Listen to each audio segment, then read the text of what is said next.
Sports capture the attention of hundreds of millions of people all over the world every single day. Whether it's watching humans push their body to the limit, seeing a miracle on ice unfold, witnessing a century-long drought come to an end, or watching barriers be broken, sports excite the world. Sports, as well as some of the greatest athletes to compete at the professional level, inspire countless individuals to hopefully be just like them one day.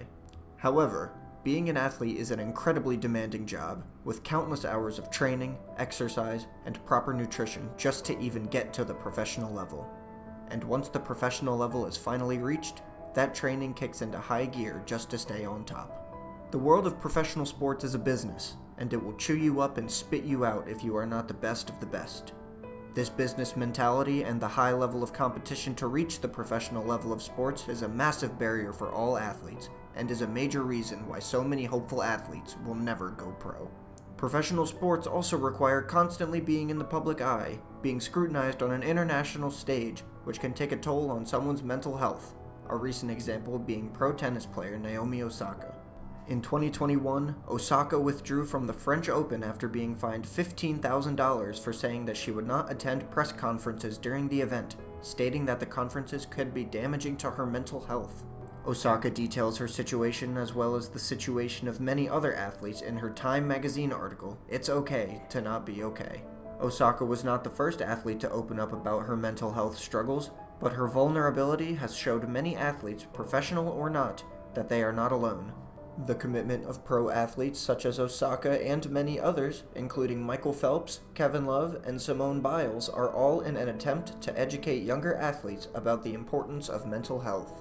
These younger athletes, especially those in collegiate sports, experience the demand and time commitment required from sports, but a vast majority of them are doing it for the love of the game, knowing that they will never become a pro athlete. Collegiate athletes must sacrifice precious time from either doing their schoolwork or socializing with friends in order to train and prepare for their sport, which can take an unseen mental toll. Not only that, but psychiatrists Lynette Hughes and Gerard Levy claim that other stressors such as injury and competitive failure can lead to depression and other risk-taking behaviors. Research from sports medicine specialist Margot Patukian states that injury especially is one of the biggest stressors, and the response of a student athlete to injury can reveal mental health issues such as depression, anxiety, and more. In March of 2022, former Ohio State football player Harry Miller made an emotional Instagram post saying he was medically retiring from the sport after struggling with his mental health, saying he would have rather been dead, reduced to a sticker on the back of his teammates' helmets, than be seen as a coward for seeking out help. Also in March, Stanford star goalkeeper Katie Meyer tragically died by suicide, which has led Meyer's family to call for a national conversation about mental health. With so many potential stressors to student athletes, I decided to look deeper at my very own Shippensburg University to investigate how these stressors can affect the mental health of a student athlete. First, I wanted to get to know some of the athletic faculty at the university and learn more about the mental health conversations they have with their athletes. Those conversations happen on a consistent basis, not necessarily the same athlete, but athletes know that when I say I have an open door policy, it's truly an open door policy. It's I'll stop what I'm doing to make sure an athlete knows that they're taken care of, and that comes from being a parent. Like I have two little boys, and at the end of the day, their moms and dads aren't here with them, and so I want to make sure that their moms and dads know that their kids are going to be taken care of, that people care about them as people, and they're not just a number, they're not just an athlete, that they're taken care of on all levels, and first and foremost, just being a person, make sure that they're mentally okay and they feel okay and they feel comfortable with what they're doing. So yeah, those conversations happen all the time for various different reasons. Well, I would say that there's two different things. So sometimes an athlete will come in and they're initially talking about, I don't feel like I'm playing well, and I'm not playing as well as I could, and I'm not sure what's getting in the way. And that's sort of a gateway to a possible mental health issue. Certainly not always by any means, but oftentimes they'll come in, they want to try out talking about this thing that is not as serious to then decide, okay, am I going to talk about this more serious thing? Or you'll have other student athletes who come in who just say, hey, I feel just really anxious, or I feel really depressed. Those are the two big ones. and I'm not sure what's going on. And not only is it affecting my play, but it's affecting my academics. It's affecting my interactions with my teammates and my friends. So the two biggest ones when we get to the mental health issues, not only for athletes, but for non-athletes, is depression and anxiety. In terms of mental health conversations, I try to have them like somewhat frequently. I think it's a balance between talking about it too much and not talking about it enough. I think you have to be aware of your student athletes and that they are going to face mental health challenges, and it's going to be different in terms of perception for each student athlete. Whereas one student athlete might be able to get through something a little more easily, another student athlete might have the same situation and hang on to it longer. So we are often talking about mental health and that it's okay to not be okay. On a bigger scale, when it's team meetings, more or less just very brief, reiterating to them, the resources that they have available, that if they need help, my door is always open, please reach out. On an individual level, much more extensively, over the years, we've had a number of individual players who have had some mental health issues and mental health obstacles, honestly, in their way. And those conversations have been more specific to the individual player, trying to encourage them to seek out, the needed help that they require. These discussions are integral to validating an athlete's feelings if they believe that they are struggling, and a major part of those mental health discussions with student athletes is the recognition of the stigma that is present, that athletes will be perceived as weak for revealing that they are having a hard time mentally. People think that athletes are athletes first and people second, in my opinion. If you look at the professional level or high Division I level, there are a lot of student athletes that are coming out with their struggles with mental health, and some of it comes from the social media and people in the comments section on your famous sports pages, making comments about their athletic performance, but they forget that they're actually human beings first. So the stigma is they don't want to ask for help because they don't want to seem weak, and asking for help may appear weak. However, we're trying to shift that in that it's not a weakness, it's actually to make your experience in your sport better by getting things taken care of. You have to learn to be vulnerable, which is a really hard thing just for people in general to talk about how they're feeling that might be perceived as weak, so to speak, and weak and athletics do not go together very well. So getting past that hurdle. Well, I think it affects a couple of ways. One, you might be worried that a teammate or a coach, actually that's often the case, they're worried that a coach might see them as weak, and therefore that might affect their ability to get playing time. That might affect whether they continue to have their scholarship from year to year. Not that a coach would take away a scholarship because of a mental health issue, but just if the coach felt like there was this overall viewpoint that the athlete can't handle things, then they get less opportunity. Then there's also just what we call self-talk messages that student athletes give themselves. That I see myself as weak if I can't figure this out by myself. Or I see myself as I can't handle things if I can't figure this out myself. And that is often even worse, much worse than what anybody else might say or think is what they're telling themselves. When discussing stressors for student athletes with some of the faculty at Chip, physical injuries have some of the biggest effects on the mental health of athletes, as missing time from playing due to injury can lead to a negative affect among athletes. I've seen a lot of times where, as simple as coming back from an injury, you're a little bit more timid because you don't want to get hurt. But also, so many of our athletes, part of the way that they define themselves is being an athlete and being able to perform, right? That's part of what defines them. So it shouldn't be the only definition, but it's a part of who they are. So when they remove a part of who they are and who they've been for so long, because to play at the collegiate level, most people have had to have played this sport for X amount of years. It's not something you just pick up and go and do. You have to have a competency at the sport. You have to have a skill set. We have one of our players who was in the weight room and busted up her shin doing a box jump. It kind of made her feel like she was missing out on the opportunity to compete for a position on the field. And that weighs on our student athletes because you have zero control over the injury happening or your recovery time, any of that. When you remove something that's taken so long for them to develop and nurture and hone in on, and then thoughts of doubt start creeping into your head about like, well, am I ever going to get back to where I was as an athlete? Am I going to be a starter again? Just all those little stressors add up, and eventually it comes down to the point where you're negatively affected from it, from just being from a simple injury, because of all the other stresses that have happened between removing yourself from practice, removing yourself from games, removing yourself from weight room, removing yourself from that part of your identity away from you. It just it can overload and overwhelm you sometimes. Say you have a 6-month recovery. In your mind, you're thinking about all of the work you put in prior to that injury, and now you're going to lose it because you can't train, you can't run, you're limited in your, ability to practice your specific sport. So I think it's that length of time and the unknown of what I'm going to be like when I get back and when I get cleared, and will I still be able to perform the way I did prior to injury. Yeah, especially if somebody is experiencing it for the first time, it's easy to get depressed.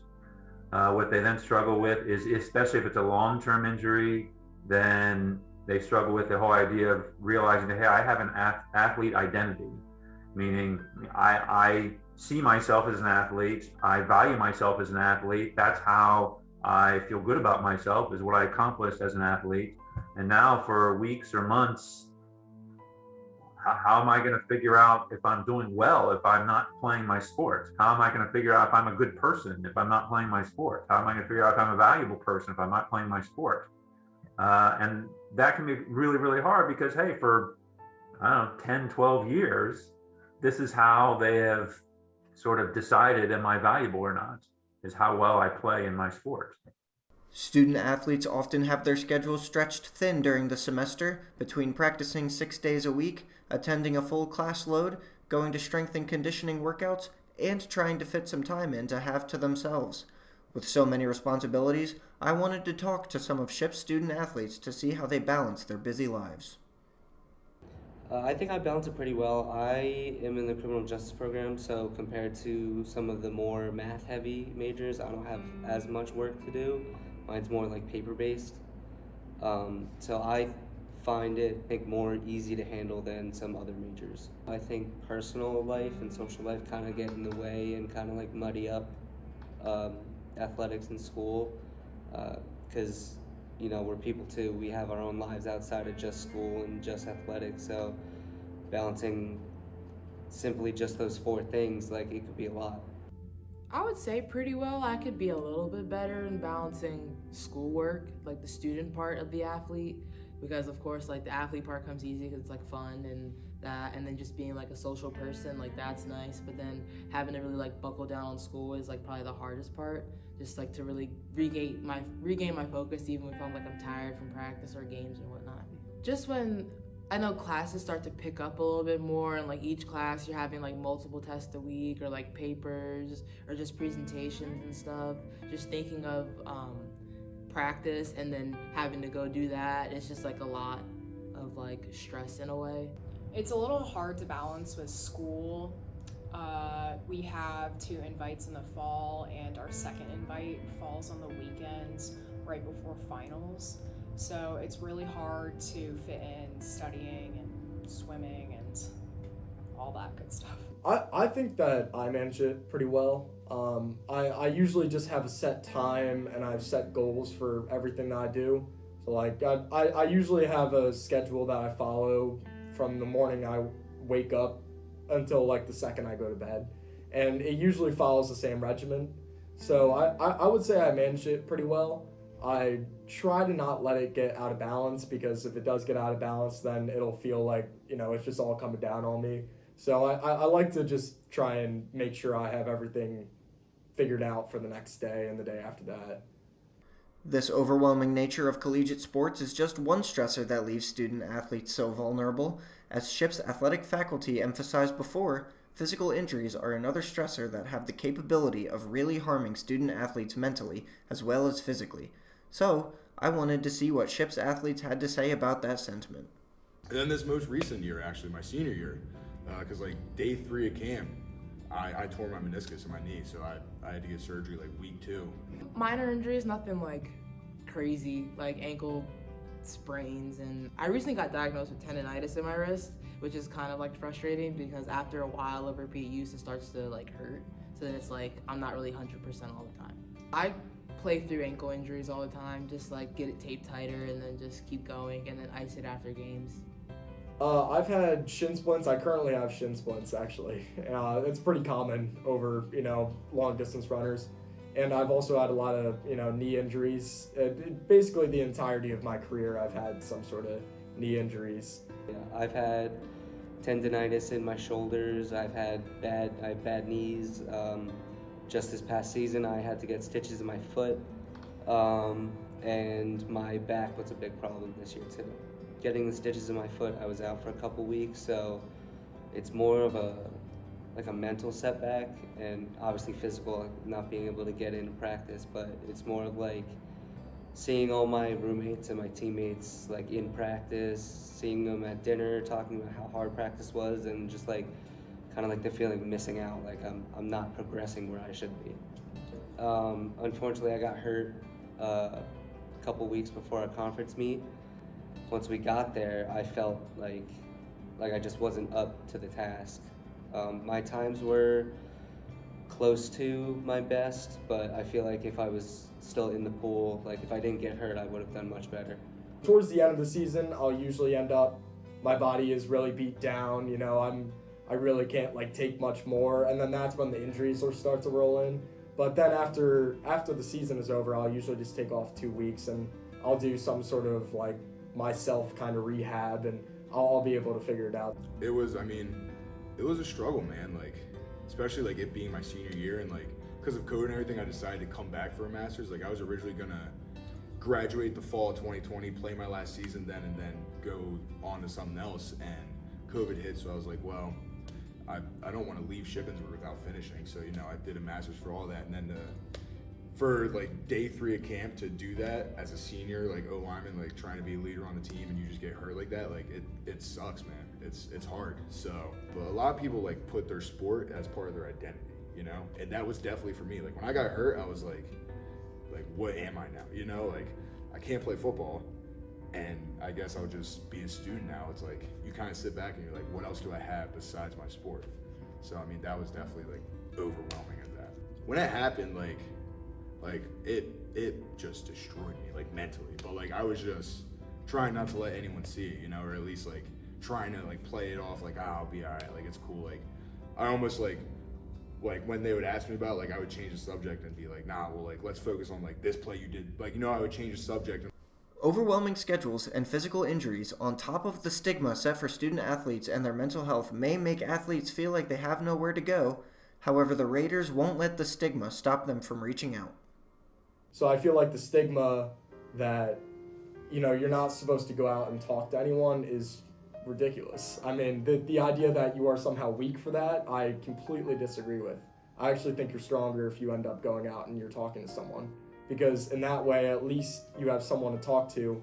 And when you are talking to them, I can speak from experience that at least it feels like a giant weight is lifted off of your shoulder. And it allows you to become better and start building up back to where you were. But if you don't go out and you don't talk to anyone, you just keep it in for yourself, I feel like that's it. You're not going to be able to get better. And the only thing that's going to happen is just going to keep building up.